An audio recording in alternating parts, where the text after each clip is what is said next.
និងមុខងារដែលអតិជនតែតែសួររកនោះគឺមុខងារ OTG នៅចំក្រោយវីដេអូនេះខ្ញុំនឹងបង្ហាញពីការថតសម្លេងផ្ទាល់ពីមុខងារ OTG ចំនួនចុងក្រោយ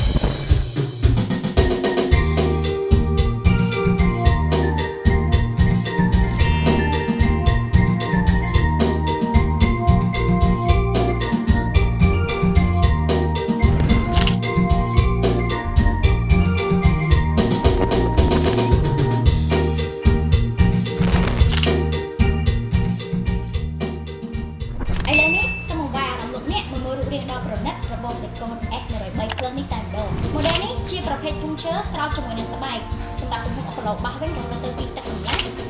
កម្លាំងខ្លាំងបោះបាសជះខ្លាំងរហូតដល់ទៅ700វ៉ាត់សម្រាប់ថ្មវិញកាន់ពី8ទៅ10ម៉ោងឡើងនិយាយពី microphone វិញជាប្រភេទផ្លែដែកដែលជាប្រភេទសាកថ្មមានប្រព័ន្ធទប់ការកង់ខ្លាំងនិងច្រៀងពីរោះសម្រាប់អតិថិជនដែលមានចំណាប់អារម្មណ៍នៅលើ model នេះអាចធ្វើការ inbox ចូល page ឬក៏ទំនាក់ទំនងមកលេខទូរស័ព្ទ1 2 3 check 1 2 3បងប្អូននេះគឺជាសោនសលេងរបស់ S103 Plus ស៊េរីថ្មីដែលយើងប្រើខ្សែ OTG សលេងគឺ smooth ខ្លាំងមែនទែន